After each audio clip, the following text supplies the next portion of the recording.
Hey everybody, thanks for tuning into the video. It is Monday morning, 6:30. It's bright and early, and I'm excited. I am excited for this week.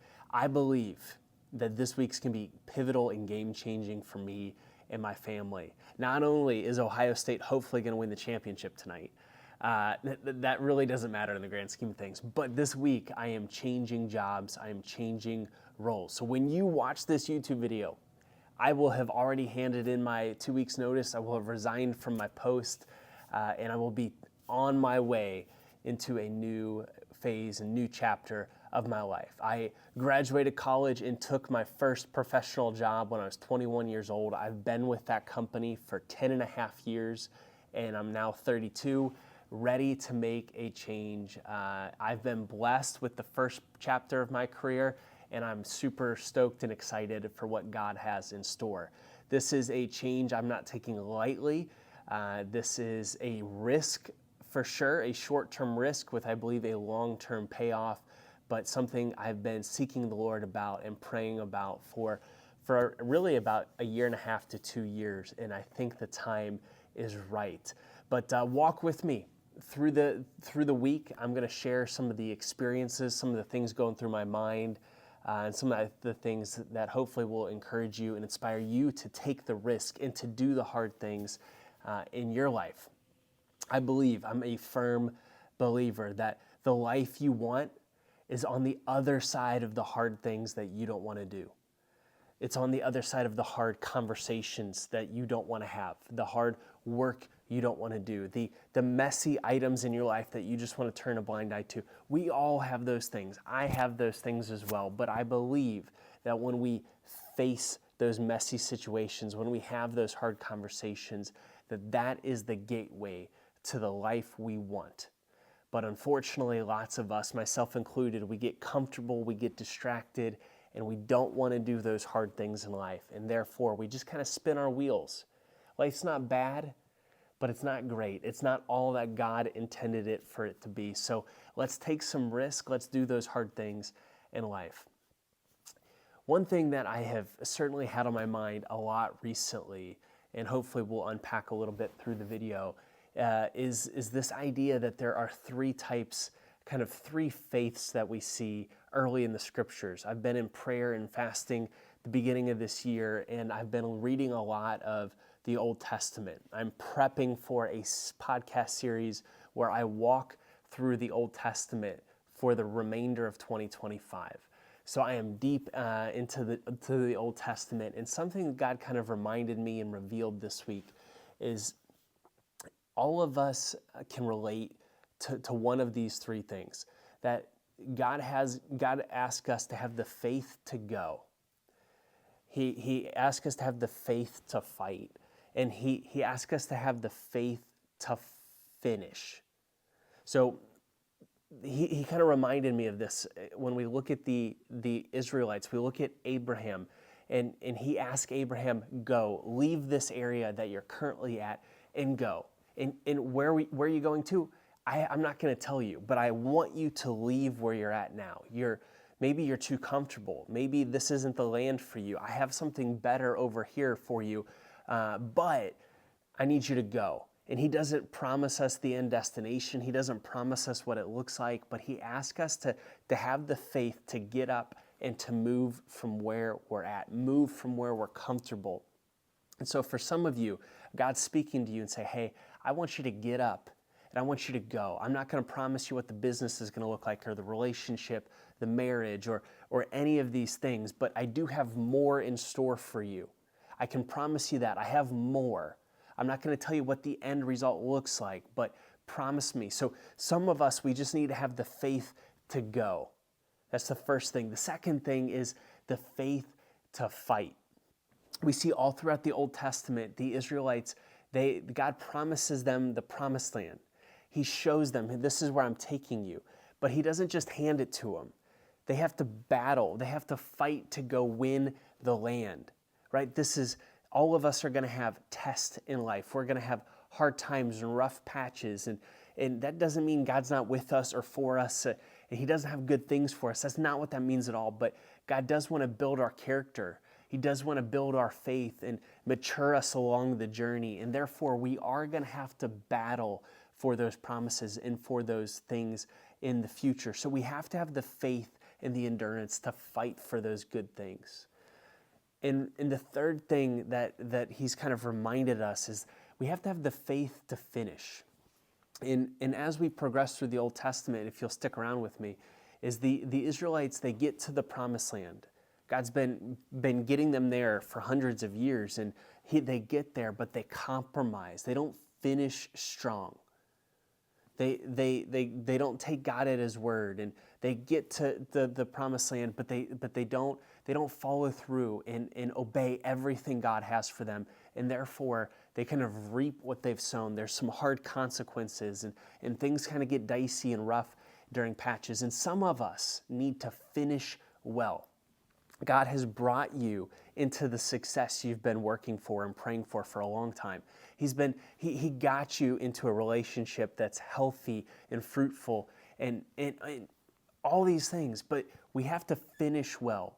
We can't compromise on God's word. Now's not the time to compromise. So I believe if you're watching this video, you can relate to one of those three things. He wants you to have the faith to go, the faith to fight, and the faith to finish without compromise. So guys, thanks for listening to that. I think that will hopefully bless you, but let's go ahead and let's go fight for full. Let's go finish this week. All right, tonight we got the Ohio State versus Notre Dame national championship, and in this household we are massive Ohio State fans. We got the kids their very first jerseys. We took them to the team store up in Columbus. We took the 2-hour trek and everything. And I said, you want a red jersey, a black jersey, a white jersey? And they chose the gray alternates. This is their very first jersey that I've bought them, which is pretty sweet. I don't know how to feel about the gray, but it's awesome. It looks good.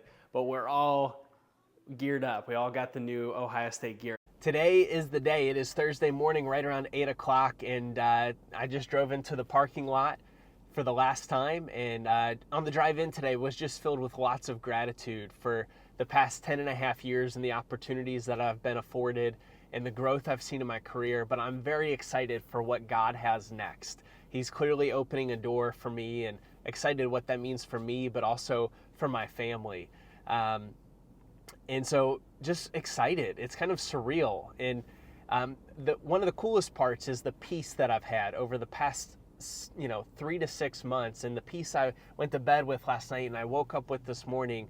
I have a lot of peace, which feels weird because I'm going from a point in my life where I've worked hard and I have a healthy income, and this new opportunity is a step back with the potential to grow a lot.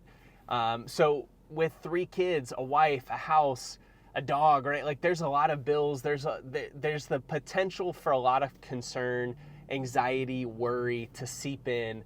And I've got to admit, I've had a lot of peace about this, and it feels like I shouldn't, but I do. And I've tried to reflect on why I think that is. And I think there's 2 reasons, and both of them are from the Lord. The first one is in the Sermon on the Mount.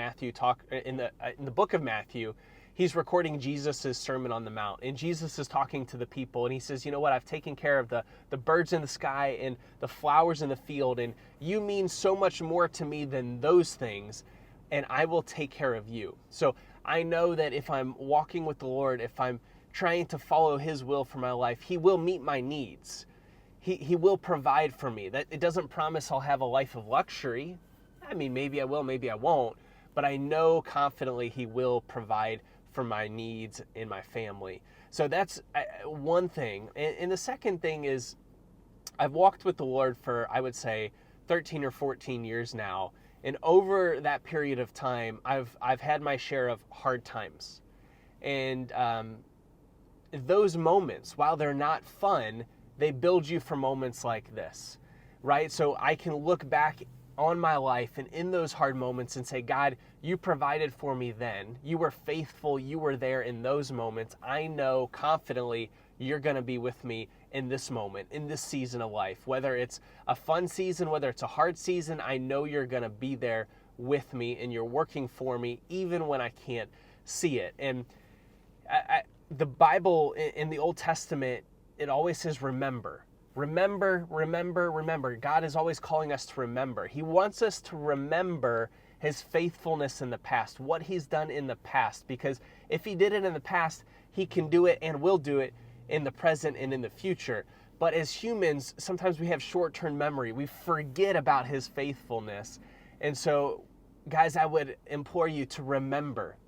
And I've done a lot of reflecting, and he's reminding me of those things. So I think that leads to my confidence. Is I've walked through a lot of hard times. He was faithful, and I know he's going to be faithful in this season of life. I don't know what it's going to look like, but I know God is going to walk with me through it, and he'll be there with me. So guys, I walk in today with a lot of peace, with a lot of joy, and a lot of excitement for what this new chapter of life is going to look like. Remember, God is always with you in the valleys. It says, I will walk with you through the valley. He doesn't always make it easy, but he will be there with you. And that's the promise and the peace that I walk in with today. All right, so the deed is done. I went ahead and put in my resignation this week.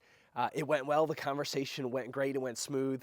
My manager was stunned. However, we had a fruitful conversation, no hard feelings. Everybody walked away feeling as good as you can about quitting a company. Now, I got to admit, I put my resignation in on Thursday. They immediately walked me out the door, which was no surprise since I'm staying in the industry and I'm moving on to a competitor. I was surprised the following day, Friday, when I got a call from my old employer saying, hey, you know what? There's a new policy in place where you have to stay on board, on our payroll, on our systems for 30 days. I'm not going to get into it whether I agree or disagree. The reality is there's no reason to wage this battle and to go fight them on this. My new employer is more than gracious and understanding. So basically what's happening is I have 30 days where I still am employed by my old employer, but I can't do any work for them. The only work I can do is every once in a while I might have to pick up my phone and answer some questions about an old client or an old situation to make sure that all my old clients are transitioned over smoothly to the new person, to the new relationship manager. So it's really a great opportunity. I'm trying to, instead of being mad or frustrated or bitter at my old employer, which there's no use in that. Bitterness is just a poison. If we swallow that poison, it's going to kill us, right? So no reason to be bitter. I think it's a great opportunity. I'm actually really excited about it to take what I'm working on, take this ministry, take some of these platforms, and really go hard for 30 days. Not to accomplish everything I want to accomplish. That's going to take years, maybe my lifetime. However, I think this is a great opportunity to create a foundation and to pour some gasoline, pour some accelerant on the fire, and maybe just see what God has in store. So I'm going to use this 30 days to create a lot of content, to go hard on YouTube and on Instagram, and to deliver some content that I've been messing up. I just haven't had the time for.